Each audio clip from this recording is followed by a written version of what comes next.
Sampai nak ngalim tahkim ngerti ya, kados teng kitab Mu'in Wahab. Angger muni kitabul ba itu maknanya kitab transaksi. Sebab itu di bawahnya nanti ada kirat, ada sirkah, ada salam, ada apa? Karena ba itu artinya apa? Transaksi. Jadi ba bukan jual beli fakot, tapi artinya transaksi. Makanya kalau di kitab-kitab fikih, kitabul muamalat dimulai kitabul ba. Nanti di bawahnya ada kordu, ada sirkah, ada kirat, ada macam-macam. Nah ini ba itu makna dasarnya apa? Transaksi. Nah, dengan ada transaksi itu ada ketertiban umum karena di situ pola sosial sehat, yaitu orang mendapat sesuatu lewat garong, lewat gentor, lewat nyopet. Lah agama tinggal ngakui ini bahwa itu juga agama. Nah ini intinya ngeten. Keliru Khawarij. Mestinya setelah ada orang ingin beli sesuatu lewat transaksi, yaitu agama. Ada orang jual beli secara siat, yaitu agama. Namun agama iku loro, agama sing ibadah madha kaya salat sunat, agama sing kaya muamalat yang benar kaya transaksi yaitu agama. Lah Rasul disuruh ngakui sing kaya salat ya saleh, puasa ya saleh, transaksi secara legal ngene apa? Dan itu juga agama. Termasuk agama adalah jual beli secara benar. Golek nafkah anak istri juga termasuk agama. Imatatul adza anitorik juga termasuk agama. Semua kebaikan agama. Kata Nabi wa kullu ma'rufin juga agama. Semua kebaikan namanya apa? Nah, orang Khawarij mereduksi agama hanya dengan kesalahan subjektivitas. Misalnya dia ini itikaf di masjid, ono wong moro pasar, wong kok kedonyan, akhirate kapan? Paham? Ono wong waji istiqosahan, kok ono wong transaksi ning gone alun-alun. Mulai ibadah kapan? Men mergawe rina wong kedonyan. Sehingga nanti agama ini tercerabut dari hukum sosial. Jadi itu bahaya bagi agama. Bahaya apa? Bagi agama. Nah, wong Khawarij ini dari Nabi kon merangi karena bahaya, yaitu mereduksi agama hanya untuk urusan ibadah mati. Saya punya catatan hadis sahih yang diriwayatkan Imam Ghazali. Suatu ketika Nabi itu jagungan teng teras masjid kalian sahabat-sahabat sing badhe itikaf. Niku teng Ghazali teng Ihya bab Fadilatul Kasbi, bab fadilah kerja. Terus wonten canom gagah nggawa cangkul. Gua pengen kebun kurma pun apa. Kita serang arah mar kebun padi ora ono pari niku. Terus dari sahabat-sahabat sing niku cara ngene kok Rukin Mustofa sahabat seneng ngaji, seneng saleh-saleh. Hal la yakunu jaladuhu fillah. Wah, jaiku akan lebih baik nak gagahe digo iktikaf. Kesaleane dipakai iktikaf. Pak Amin ngurusi dunya. Dari Nabi hal la taqulu kadzalik. Kamu jangan komentar demikian. Dia mungkin kerja untuk nyarikan nafkah untuk ibunya dan itu baik. Atau menyarikan nafkah untuk anak istrinya juga itu baik. Nah ini hebatnya Rasulullah. Sebab itu agama sebetulnya dalam konteks Indonesia itu tidak pernah kalah. Makanya aku darani kiai paling sukses ya aku. Mergo ora tau kalah. Nak kiai sing senengane ngaji sekali sing ngaji sithik ngrasa kalah wong ora seneng ngaji men kedonyan wae. Lah aku kan mboten. Misalnya sing seneng ngaji ya apik wong ngaji. Sing ning pasar ya apik wong nglakoni golek nafkah anak bojo.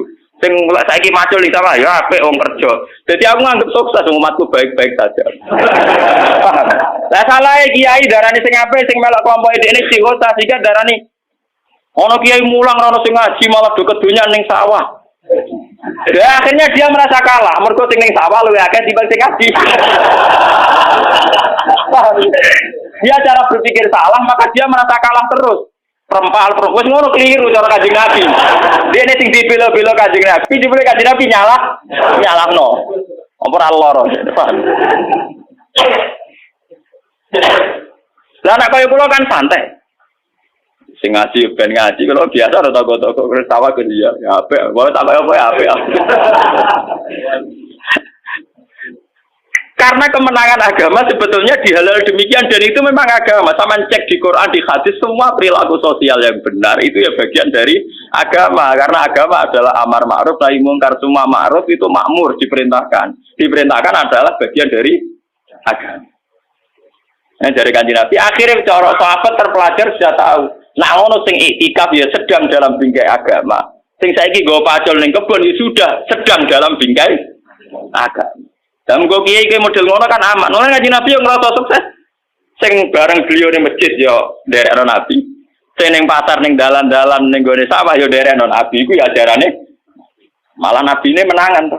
Sing ning sawah yo nglakoni ajaran Nabi golek nafkah. Sing ning pasar yo nglakoni ajaran Nabi golek nafkah. Sing ning terminal dadi kernet dadi supir yo nglakoni ajaran Nabi Lho sing ora ada Nabi kan jiwite wong iku ora ajaran. Sak mergawene tetep ajarane Nabi lho campur ada.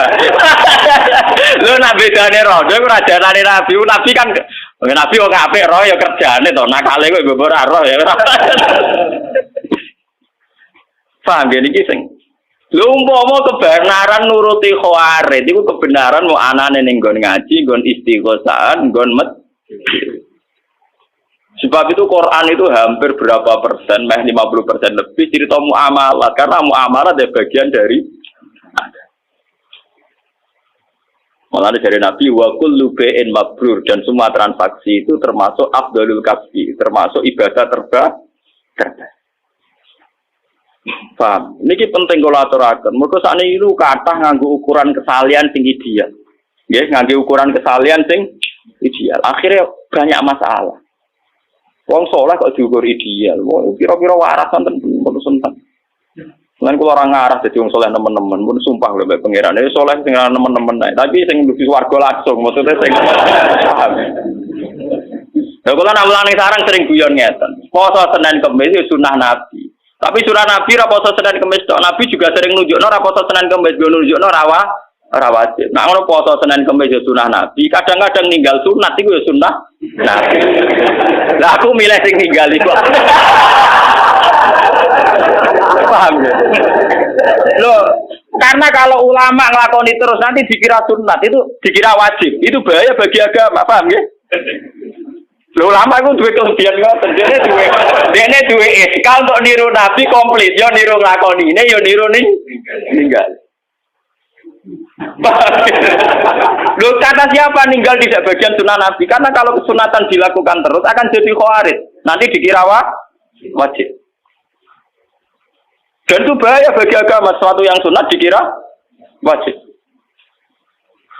Umpama kaji Nabi duha terus, kaji Nabi tahajud terus, qobliyah ba'diyah terus. Bahaya entek waktu wong Islam. Nglakoni sunnah. Nah, ya Nabi duhane misale 8 rakaat. Tahajud sing terkenal mbek witir 11 rakaat. Ayo sampean. Qobliyah dhuwur riwayat sing sahih 4 rakaat. Ba'diyah 4 rakaat. Asar qobliyah 4 rakaat. Barasar salat kriminal cara fikih. Nak qobliyah maghrib ora pati muakkadah. Lane nglakoni kok bodho aja ini cek sunat. Tapi kok tersangka. Jadi nak kowe salat qobliyah maghrib ketane ra ngaji. Padahal ya sunat cuma ora muakkadah. Terus antarane maghrib ke isya Nabi sholat ngenteni isya disebut sholat wajib. Tapi itu semua dilakukan Nabi hanya sering melakukan juga sering meninggalkan. Umpama Nabi nglakoni terus pasti dikira wajib. Mana gua ngomong tentang santri-santri, jangan kira orang kayak saya tidak melakukan sunnah Nabi, bisa melakukan sunnah Nabi. Cuma diperhitungkan milih yang gampang. Itu soalnya aku diperhitungkan jadi milih yang apa? Enggak. Paham ya? Ojo koyo kancaku lo latihan kiai khutbah Idul Fitri ya engke. Khutbah Idul Fitri kok kecangkeman cerita man shoma Ramadan summa atba'u sitan min Syawal fakaan nama somat dahron apa? Ulang. Pokoke sampai anak poso Ramadan, terus poso 6 dina saking Syawal, pun padha kare poso setahun nerangno fadilahe. Bareng tamune tanggal 3 tanggal 4 dosowan do poso. Kiai ini mau mangan rokaat. Ditomati. Monggo-monggo didar kula poso anu jenengan malah jenengan ra poso. Ora gathok banget. Niku pas awal akhir sowan kula, Mbak. Wah, nyoro Gus nyai nak semangat aja red. Bener jenengan ra tau ngomong sunat-sunat. Dadi nek nglakoni ra ketara. Kowe kiai ajaran engkek. Boleh setengah. Susah Idul Fitri khutbah berpuasa Ramadan wis apik. Pira-pira gelem po. Masa muga-muga dosane di sepuro per apa dalil ora sama. Malah disomasi akhirnya to. Wah ra gak Pak sampean ngajar malah gak nglakoni. Wah, rumah dene. Paham ya? Jadi kesalehan yang over itu akan bahaya bagi agama. Ya akan bahaya bagi nopo. Karena agama nanti kayak apa ya? Kayak melukai hukum sosial. Misalnya sampai nomor 1 Quran. Terus gerak Quran bar maghrib misalnya. Wa anak menangis gak mbok urusi. Bojo njuk tulung ora mbok urusi. Alasan, uang lagi terus Quran nomor siji, cek anak loro, cek anak nangis ra urusanku. Berarti kowe demi Quran tapi melukai hukum sosial. Sementara Quran yang kamu baca itu artinya wa ahsinu innallaha yuhibbul muhsinin. Lakukan kebaikan. Allah mencintai sesuatu yang mulane Sayyidina Ali ngomong ketika mau keluar dari Quran. Kon bela sing bener ra gelem tetep maca Quran. Quran iku ora iso ngongkon, sing iso nerangno ulama. Kekakuan. Padoro babiyahi kaza. Niku tegere riwayat padoro babiyahi kaza alal mushaf. Mushaf dikuku iki Sayyidina Ali. Lah ya Quran sing mbok waca iku ngongkon kowe nulung wah. Lho iya kan lucu toh, misalnya sampean ndres Quran anak-anak menangis. Perkara njuk susu mbok apa.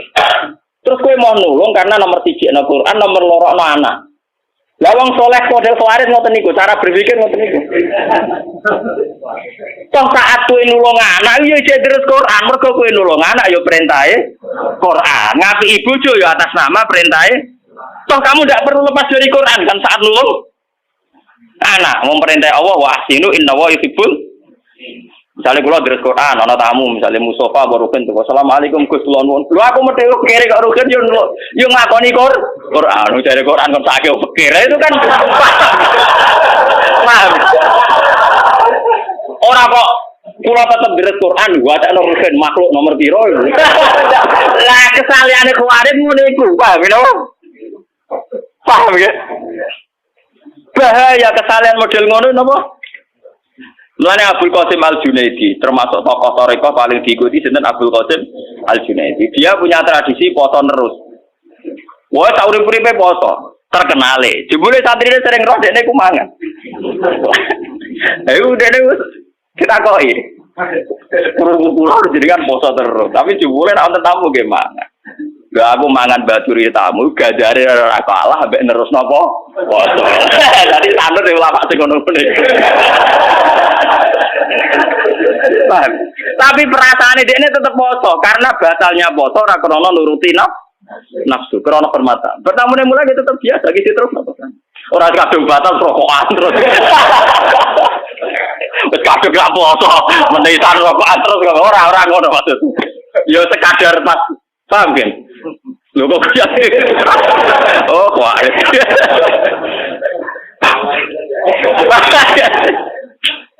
Jadi sebetulnya pola-pola kesunatan yang dilakukan Nabi itu variasinya banyak. Toh kita tetap dalam bingkai kesunatan, bingkai kebaikan. Di misalnya kayak di Quran diganggu anak berurusi ya kebaikan. Lalu ketika ada Nabi, kowe nak sholat jadi imam sing cepet. Perhitungan Nabi fa inna fihim ad-dha'ifa wa dzal hajat. Wa kana Rasulullah idza shalla fasami abuka asobi khaffafa sholat. Lan kanjeng Nabi kan ada di sholat dadi imam sing cepet. Iku ning gurimu ana wong lemah, ana wong sing duwe kepenting. Kiai wong nganggur ra PNS.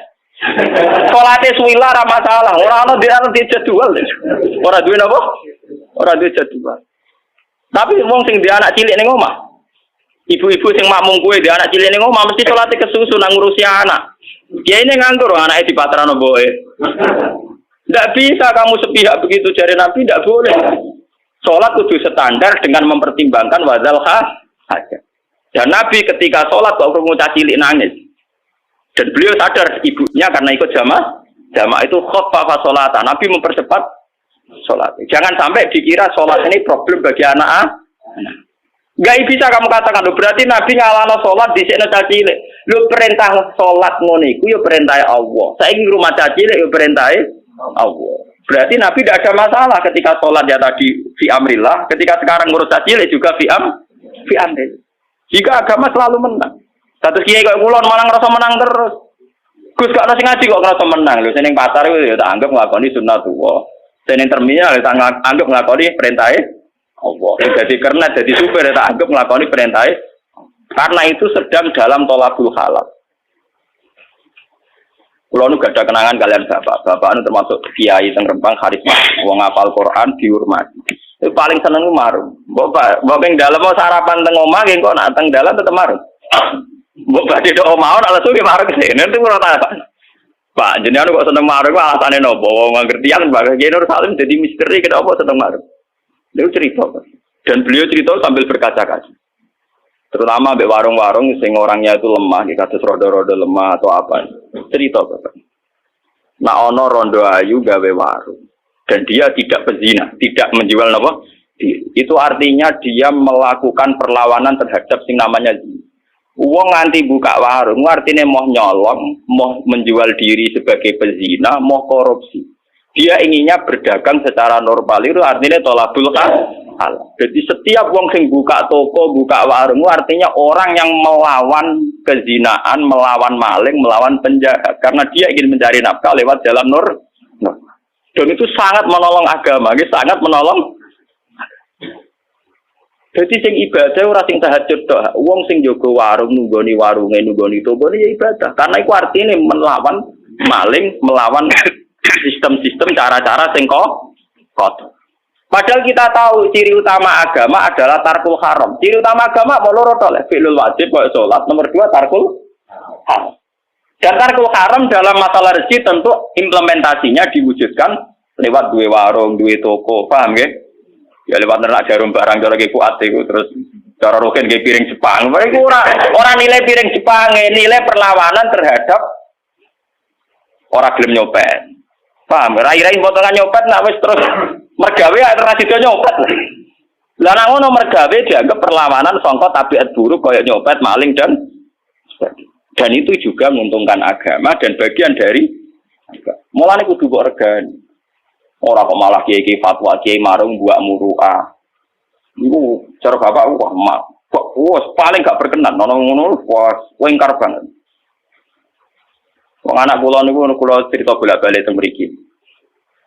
Anak kula cara teng desa kula termasuk wong mapan. Niku nak jajan teng SDTK kira-kira ora pati doyan. Tapi tetap akan jajan negeri tak sangoni tak kan. Kak kula sing protes. Wong mboten dipangan kok dituku ra israf. Ya ora ya malah arah tuku malah israf. Ya. Karena bagi saya ada seorang tua, janda tua mergawe teng SD teng TK. Itu luar biasa karena dia dalam bingkai tolabul halal dan tolabul halal itu ibadah. Paling enggak bunuh maling, bunuh mental copet dan dia juga bunuh mental tomat. Terus nomor 2, uang disedekahi langsung kadang tersinggung, tapi kalau lewat transaksi kan terhormat karena kesannya lewat apa? Transaksi. Daripada disedekahi langsung 1000 terhormat kalau lewat apa? Kalau nanti ditakai kalian bojo kula, lho napa mboten israf? Nah, anakku ora blonjo malah israf. Israf itu khitab pada saya, pada kita semua, bukan pada mereka. Lho nggih israf, misale kados kula, sak kire-kirene kula. Wong kula termasuk dianggap wong alim kaliber. Iku mesti ning omah ana dhuwit 50.000, 100.000. Mbok dhuwit receh, mbok dhuwit tetep ono. Justru saya israf ketika uang 1.000 tidak saya lepas. Artinya kalau uang 1.000 saya tidak saya lepas kan aku jadi nyimpen duit 50.000. Cara pangeran berlebihan, aku nyimpen duit apa? 50.000. Lah ini orang-orang nggak memahami rumah sana israf kok jajan 2.000 kok israf. Nah cara pangeran walian. Kowe sing kaya raya kok duit mbok kok toples, mbok kok kotak ora mbok tokno sing israf. Mulane nggone Qur'ane hadis sing dikritik israf malah dari segi ikhtikar dan kanzu nyimpen. Lah iya, kayak kula kan mesti didik 1.000 50.000. Tak lepas 2.000 anakku jajan kan bagi ibu-ibu janda kan beruntung untuk duit 2.000 sangat berarti. Sementara duit 1.000 bagi saya tak simpen akeh-akeh ku israf. Mergo aku beras yo duwe, gula yo duwe, pokoke ra kere lah. Mestinya saya takut israf justru kalau saya tidak ngelepas uang itu, paham? Paham? Saya ini malah israf kalau tidak ngelepas itu, mergo nyimpennya kakean, paham? Nyimpennya apa? Kakean. Padahal kalau saya lepas nguntungno wong sing sangat paham dul goblok kung dimareni, paham nggih mulane. Tapi selama ini kita orang ngajari anak walian, tuku jajan kok lah bapak sing kecelok kiai nyimpen duit akeh ku sing isra, paham nggih. Mulane anggere ajarane Nabi mesti tentang tasarruf. Mergo kanzu nyimpen masalah. Paham? Jadi sing isra ora ngetokno dhuwit 2.000 justru nek mbok simpen ku napa? Isra. Mergo sing simpen kakean ora mbok butuhno kok mbok simpen. Saiki kowe butuh gak dhuwit 2.000. Sak kira-kira kok rugen mesti ra butuh. 2.000. Artinya kalau dilepas tidak punya akibat apa-apa. Sudah tidak punya akibat apa-apa, akibatnya positif bagi si janda ini. Sementara mbok simpen gak diakibat juga 2000. Nyimpen 2 juta oleh denda akibat juga. Nah 2000 kan ra ono gunane itu. Mbok simpen ra ono gunane, mbok lepas man. Berarti saat disimpen niku sing jenenge isram. Mulane ning Quran sing sering dikritik ku masalah kanzu nyimpen ikhtikar. Paham ya? Mergo sing sering masalah adalah sebetulnya malah nyimpen. Saiki misale kowe duwe wong sugih, duwe klambi 20 pasang. Terus ngekeki wong kere loro dari bojom, Pak Isrop kok pokoke loro. Lho kowe di 10 kowe Isrop. Justru mbok kalongi loro malah ra Isrop. Paham? Kok malah ngekeki loro diarani Isrop. Utek nek elek iku cara berpikir ya elek.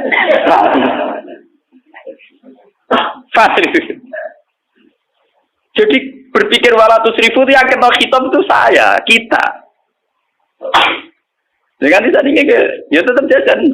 Gitu, kata-kata gitu. Ya akhirnya anak-anak itu paham. Oh maksudnya bapak itu nolong ya sudah.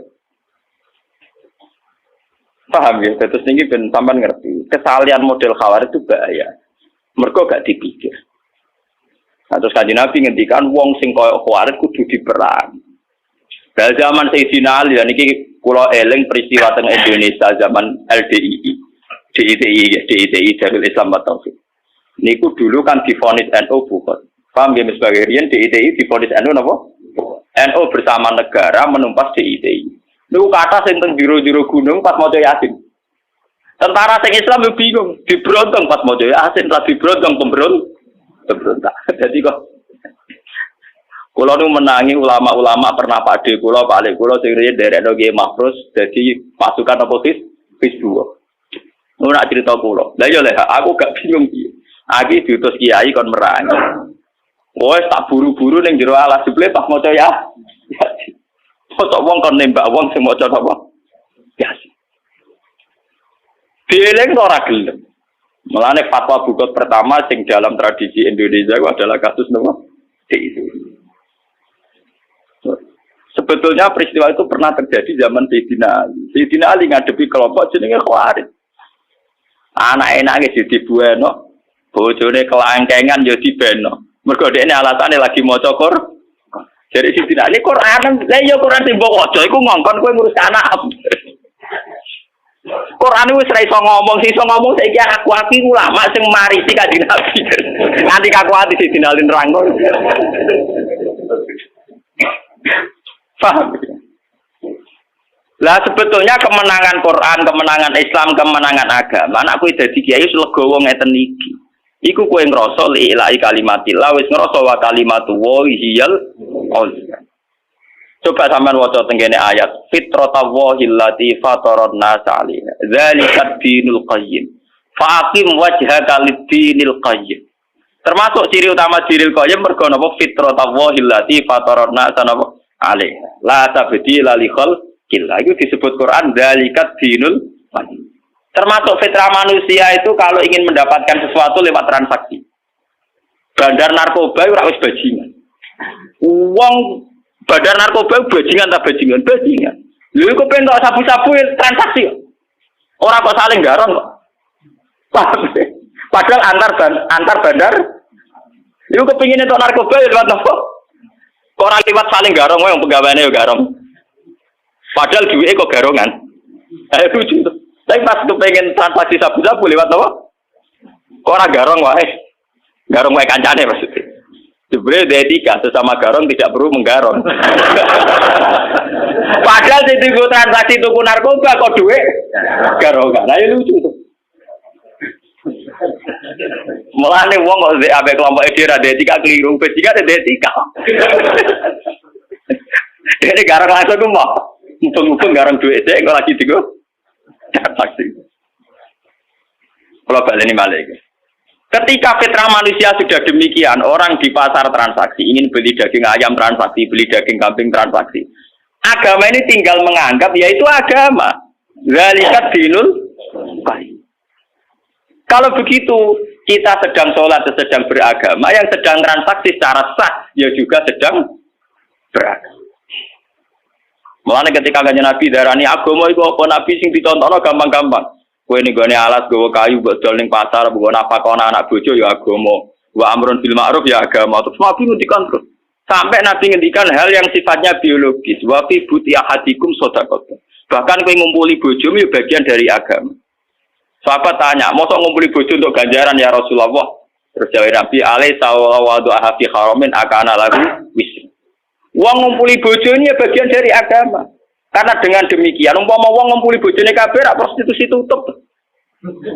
Nak ngono ngumpuli bojo bagian dari perlawanan terhadap prostitusi. Itu ya soal bojone dikumpuli mau ora dirapa kok lha iku bojone malah menyumbang kriminalitas. Mulane kanjeng Nabi ngendikan bojo dicara gelem jare Nabi dilaknati mergo iku penyumbang kriminalitas. Wan Nabi ngamuk tenan. Tapi wong sekuler ora paham, jadi itu melanggar hak asasi manusia. Ya repot, goblok ketemu goblok ya. Itu filosofinya begitu. Bojo kena mbok kumpuli, ku artine perlawanan prostitusi. Kau nglarang nak wis bar ora kuat popo. Agar bengi iku dikai ora kelayaban, paham ya? Dan itu menolong agama. Mulai kali bojone ra gelem Nabi ngamuk ora barbar. Perkarane bahaya tenan. Paham. Malah diamati secara sosial. Bagaimana mau uang belanja tidak cukup? Aku mau warai belanja. Aku mau tidak perhitungan urusan apa? Mau sekuler wajar orang. Oh, ini rapati roh. Nah, ninggal zino ibadah bareng rapati roh yo. Lah ngono kadang ngomong yo ngrungokno intelektual Islam kiai ngrungokno omongane wong napa? Sekuler. Santri goblok ra iso nerangno. Padha dene. Oh, menastagfir ora ora karepe. Wong filosofi Nabi nek ora ora maknane, paham? Saat Nabi ngendikan ngumpuli bojo iku ibadah, ngumpuli bojo agama, kita harus paham spirit itu apa, filosofinya.